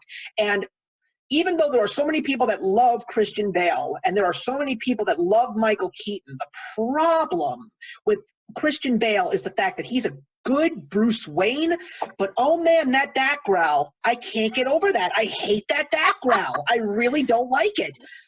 Ben Affleck gave me the Bruce Wayne and Batman perfect marriage, and you know what? I may be controversial too. I liked Jesse Eisenberg as Lex Luthor. I really did appreciate him. I liked him a lot. And also, the unsung hero of that movie, without a doubt, is Jeremy Irons as Alfred. Oh, Jeremy Irons is always a solid choice, though, because he's Jeremy Irons. Mm-hmm. I mean, don't get me wrong. To his credit, Michael Caine is fantastic as Alfred, but Jeremy Irons, what I really appreciated about Zack Snyder's rendition as Alfred was it reminded me of Batman the Animated Series Alfred, the one who can actually throw a zinger in front of Bruce, and Bruce is not going to get upset about it. Like, I still think my favorite line is right before the warehouse. He's like, there seems to be a lot of activity on the 3rd floor. Why don't I drop you off on the 2nd? Like, I just like that line. It's just so funny. But, yeah, there was just so many good things. It's not even that Bruce is not going to get mad at him. It's that Alfred doesn't care if Bruce gets mad at him, and I love that. Like I said, I loved Michael Caine. He was great. I love any rendition of Alfred really because they always play him very well. Yeah, I agree. But the problem is, after that movie comes out, then it just starts to get even worse for DC because then they put out Suicide Squad. Now, however, to its credit, I have fun with Suicide Squad. I really do. I know that you're not the biggest fan of Harley Quinn, but I do love the fact that Margot Robbie was Harley Quinn because I'm a big fan of Margot Robbie and I think that she was great. But I personally feel that the unsung heroes of that specific film are Will Smith as Deadshot. I think he was fantastic. Of course. Viola Davis as Amanda Waller. When I heard that they cast Viola Davis, I was in. Amanda Waller. You say Amanda Waller, I'm like, oh man, shit's going down. Yeah, because CCH Pounder in the animated series of Justice League. What a great choice of casting. But to get Viola Davis, I was 100% on board when they cast her. I had to give her so much credit for wanting to do a comic book movie. And also, I love Jai Courtney as Captain Boomerang. I do. I think he's funny. And the fact that he's going to be coming back to play Captain Boomerang as him in James Gunn's Suicide Squad, which I think is going to be a much better film because James Gunn, doing what he did with Guardians of the Galaxy, he knows how to take these kinds of characters and just stretch them and make them into so many different amazing things. But one of the few things that you specifically mentioned earlier, in regards to the Marvel films, the one thing that I agree with you 100% on is the fact that when it comes to DC, they want to try and find ways to go darker. Now, they almost did it in Marvel in one film, which is why I still think that it's the best film in the series. And this is someone who's seen them all. I still think the best film in the Marvel Cinematic Universe is Captain America: The Winter Soldier. Everyone thinks the best movie in the series is Winter Soldier. Like, literally everyone. And that's because that was the only time where they really tried to humanize more and really try and cross that line. I just love the fact that there was no black and white. There was so many shades of gray. The true villain in that film is not even Hydra. It's Captain America's self-doubt. That's the best part, and his fear. That's the part that makes that movie so great. It also, the performances, when you take a look at all the other films that Chris Evans was in, he's not like that at all outside of Winter Soldier. And I'm just saying to myself, why wouldn't Marvel go in that direction? I mean, unfortunately, it will be horrible news for DC, but, going in that direction would have just, I think, done more for those franchises. But, it is what it is. Well, it's funny you say that would be horrible news for DC, where we have this idea that, like, Marvel and DC can't coexist, and yet there are so many people that are fans of both. It's like, you don't have to take a side. You can watch both movies and enjoy both movies for what they are. Of course. I mean, I love, again, I have fun with Suicide Squad. I really do. Justice League, that's unfortunately another animal. I mean, I wish that they would have given us, the Wonder Woman film and the Aquaman film first, because They should have. those two movies are good. They're exciting. The overall worlds are epic. The scores that they use are beautiful. The characters, Gal Gadot and Jason Momoa as those characters are great. I love the villains in those movies. Mm-hmm. I mean, they're all wonderful, We should have at least gotten Wonder Woman before Justice League came out. They needed to have built on that. Maybe we got Aquaman. I think Barry Allen's introduction as the Flash is perfect in that movie. Yeah, and that's Cyborg's the thing too. that frustrates me. Yes, Cyborg as well. I completely forgot he's in there. That's the thing that frustrates me so much, because when you actually sit down and watch the movies, it is so obvious that they get these characters. They know who these characters are supposed to be. They've cast fantastic actors to be these characters. And then they just bungle both the marketing and the overall storyline. Like, they're like, oh, instead of being like, okay, we're going to make a plan and it's going to be phase 1, phase 2, phase 3, phase 4, they're going, we're going to try a Superman movie. And then we're going to try to add Batman in there. And then we're going to try this. And we're going to see how they don't commit to actually sitting down with the project and going, okay, let's see how this does and how we can build it over 10 years. Exactly. And again, because of the fact that the whole thing with the directing, they had to literally swap directors. And I mean, like, you probably see this on Twitter all the time, release the Snyder cut. Please don't talk to me, but I hate those. It's just, I'm like, you know what? What happened, get over it, dude. Yeah, I mean, to a certain degree, I'm really upset with where they are right now because, again, Justice League gets botched, even though I still do have a good time with that movie. I do like the film. I do enjoy the performances. Regardless of what's going on with Ezra Miller right now, I love him as Barry Allen. I think he's really, really funny. And the fact that they actually did that little tease of him in the television Crisis episode, that was If you're great. going to do that with any character, it would be Barry Allen. Yeah, because one of the few things that I know was something that Zack Snyder really wanted to do if the franchise was actually successful. He wanted to do a Crisis story for the big screen, and he wanted to bring the television characters to the big screen for bits and pieces of the alternate universes. And of course, with what's happening right now with Matt Reeves, the Batman, I mean, I have hopes for that movie because Matt Reeves is a great director. I think that Robert Pattinson, because he's done a lot of these independent movies outside of Twilight, and people just say he's really good. You just have to forget that Twilight exists and understand that he's a good actor. That's how he likes it. He wants you to forget that Twilight exists. And this might be the landing platform, hopefully, because it's a good director. There's good casting in this film. We're going to see a lot of his rogues gallery in it. But the problem is the world that was built about 2 or 3 years ago now, because now there's rumors that they want Jason Momoa off as Aquaman because of, unfortunately, what happened with Ezra Miller. They want him off the Flash. I mean, we're still getting Wonder Woman 1984. We're getting the Suicide Squad. There was already a tease to Darkseid and Justice League, and not just Darkseid, Green Lantern. So I'm like, they're in such a mess right now. And then Shazam comes out, and it's a hit. People love it. I don't know what's going to happen to these guys right now because everybody knows Phase 4 of MCU, Phase 5 of MCU, Phase 6 of MCU. They're already expecting successes. DC, nobody knows because they never had good leadership.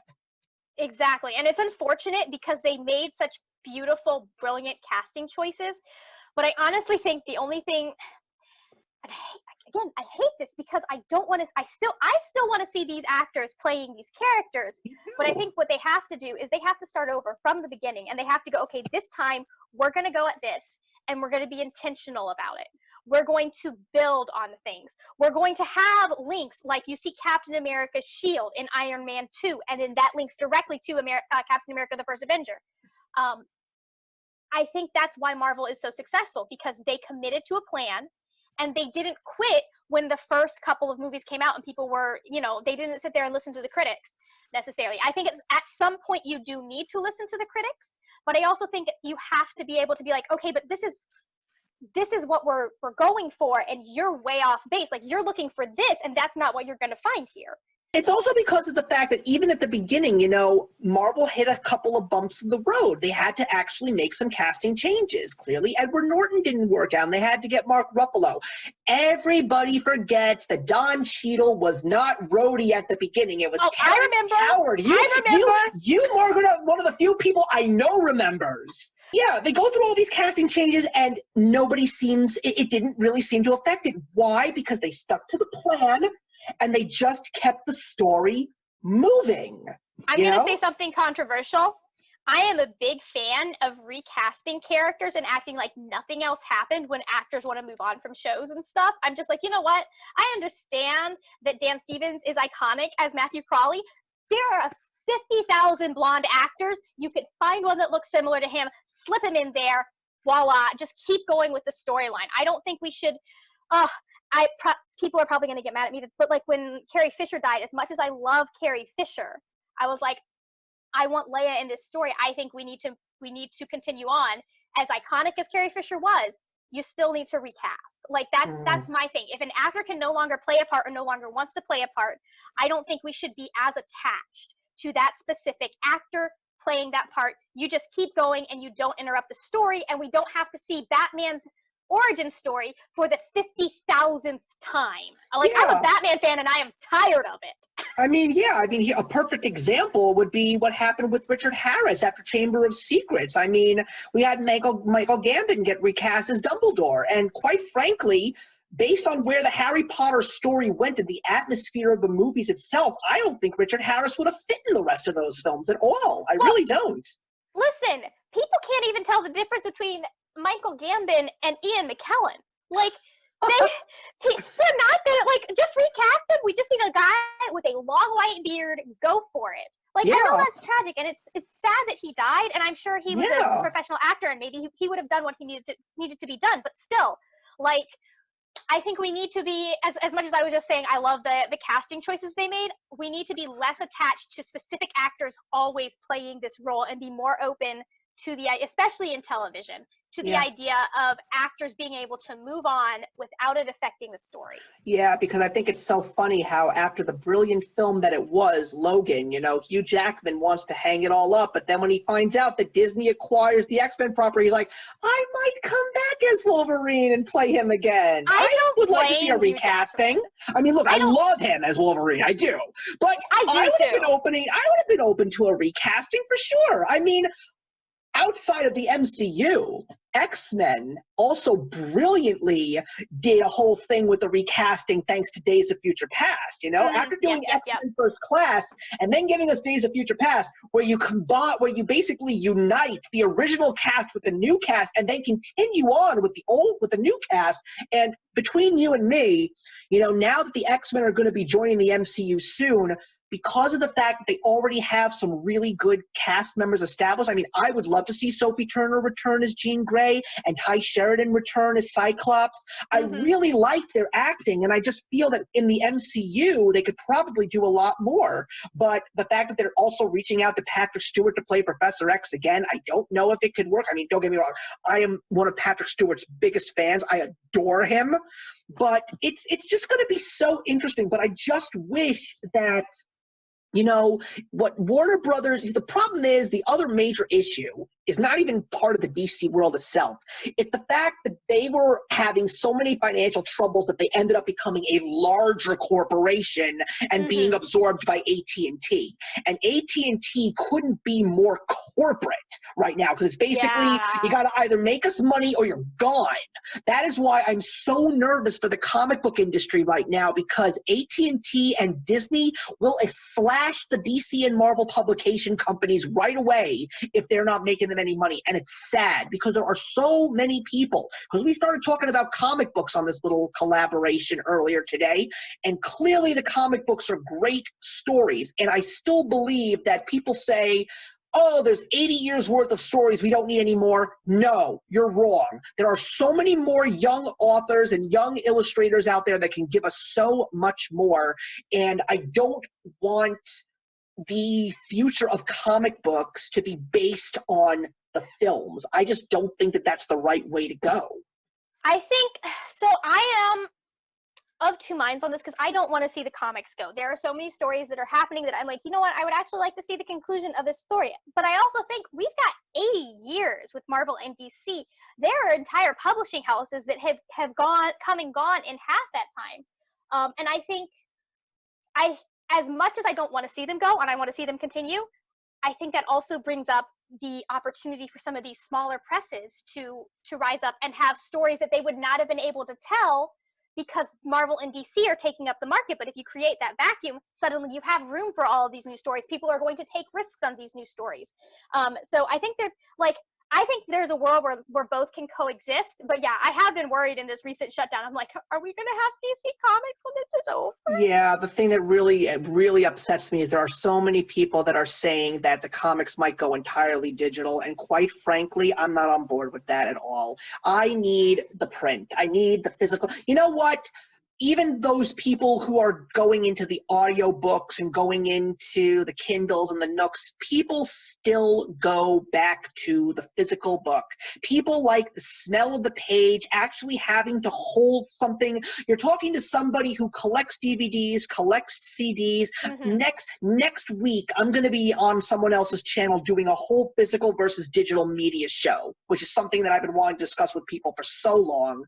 But I don't know. It's like, the thing about comic books is it's not just about the reading material. The physical book adds collector's value. That's what comic books are. It's a collector's item. People love to collect the physical books, the long boxes, the bags and boards, the ratings. Everybody loves that about comic books. And to basically lose it to a time where, yeah, if you want to read the latest issue, you can rent it.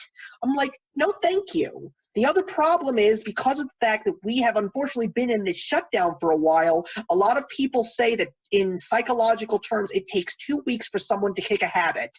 Some people are basically thinking that when the comic book industry opens up again, people are just not going to be interested in going back to the shelves to buy comics. I disagree. Oh, that's a lie. People want to know what happens. We're on cliffhangers here. Yeah, and also all those people that are seriously thinking that people are not going to want to go to movie theaters again to see movies on the big screen, you're lying to yourselves. I'm listening to people. Oh my God, that accent.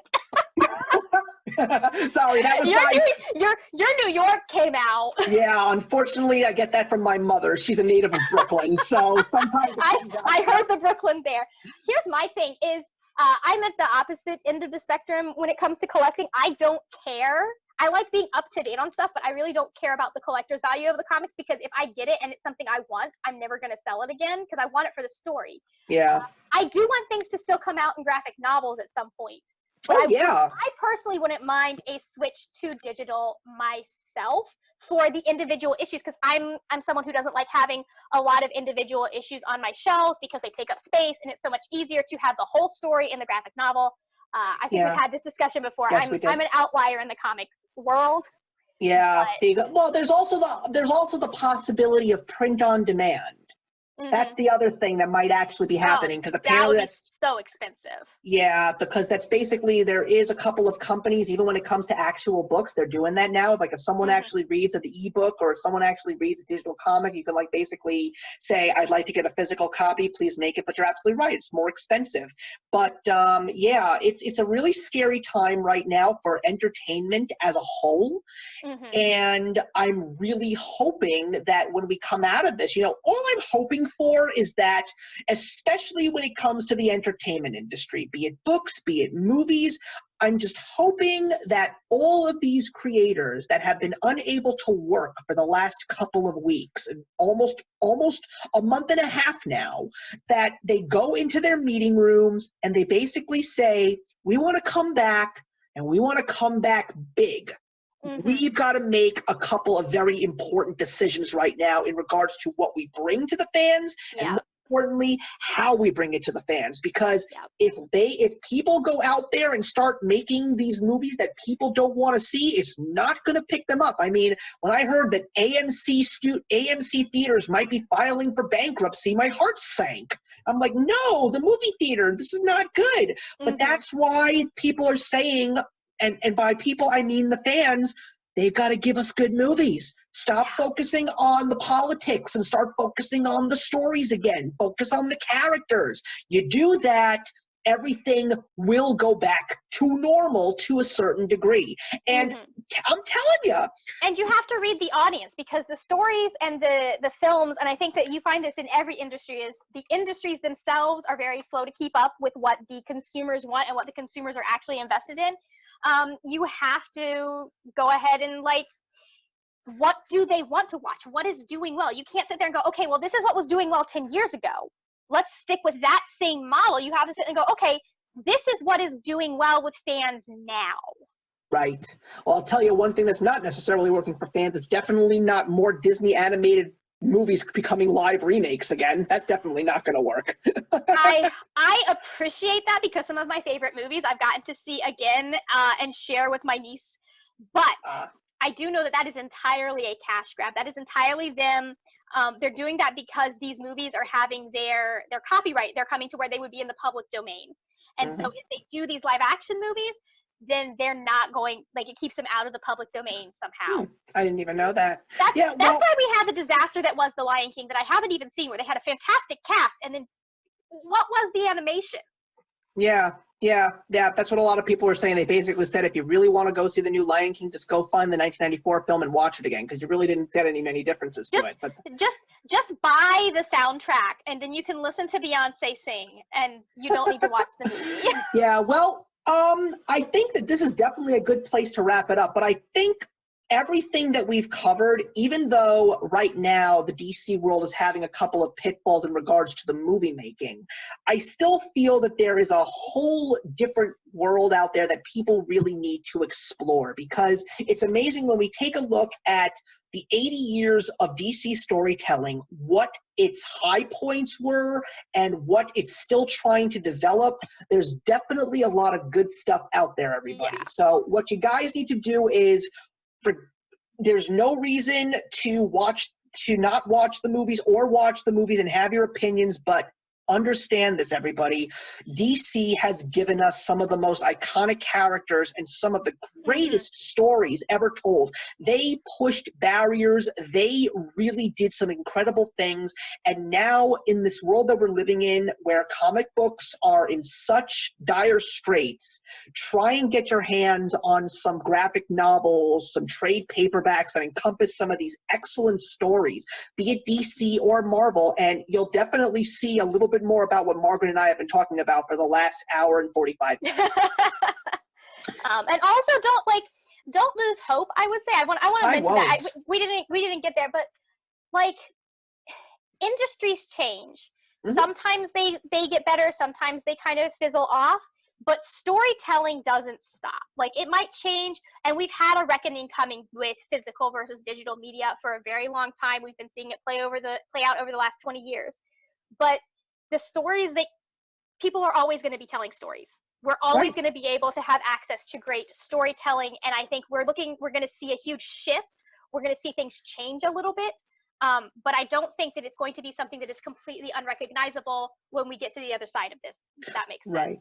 That makes perfect sense. And also, before we finish this up, also, if you want to all know, on the small screen, DC Universe, even though you may not have access to the streaming service, they are going to be putting their stuff onto physical media. If you haven't seen Young Justice, I highly recommend that you do, because it's such a fantastic show. Season 3 was fantastic. They're planning to work on Season 4, and even though it hasn't come out yet, get where I can get my hands on it. I have heard amazing things of the Harley Quinn animated series. I heard that Kaylee Cuoco from The Big Bang Theory is phenomenal as Harley Quinn, and it is such an interesting spin on the DC universe. I've heard it's amazing. I cannot wait to watch it. But Margaret, I want to say thank you very much for joining me today. This was such a great thing to do and talk with you again, and I'm really excited to have you back on May 2nd, where you will actually be switching sides for just a little bit. I will be. Oh my gosh. Yeah, she's going to be joining me and my good friend who also does a lot of DC talks with me, everybody. You probably remember Brian from Brian Lomax Movie Talks.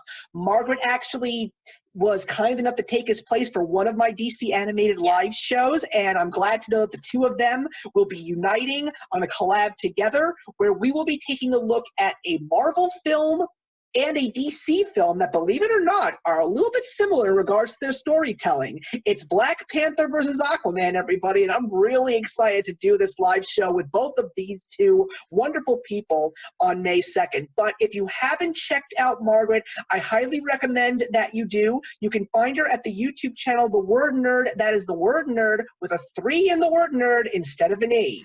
Oh my God, you remember that. Yeah. That used to be my sign-off. Yeah, and there's no way that I'm going to get around it anymore. Unfortunately, you're stuck with this, Margaret. So, but that shows you. But what that shows you is that I've actually been watching you for far too long. But that's not a bad thing. No such thing. Thank you so much for having me. By the way, I really enjoyed getting to talk about. DC versus Marvel is just such an interesting thing to talk about because there's so many levels to it. I really appreciate it. Yeah, maybe one day we'll actually talk about the 1996 DC versus Marvel crossover, and hopefully when the comic book industry hopefully will bounce back, this fabled Secret Crisis crossover that was pre-alluded to in the Watchmen sequel Doomsday Clock might actually come to fruition. Yeah, that would be very interesting to actually see happen, especially if the rumors are that Jeff Johns from DC and Donny Cates from Marvel, who is now writing a brilliant story in the newest issues of Thor called The Black Winter. I'm just really excited to see what will happen in comics somewhere down the line. But anyway, everybody, thank you all for watching. As always, this was a ton of fun, and I'm hoping that all of you are staying safe and healthy. Keep those hands clean, everybody. We'll see you soon. Hey, thank you so much for stopping by my channel today. If you're new here and want to see more of what my channel has to offer, please click on the link to my last video or hit that subscribe button to be kept up to date with all of my uploads. Content of all sorts is posted here quite often, so trust me, you do not want to fall behind. I will see you in the comments, and actions speak louder than words.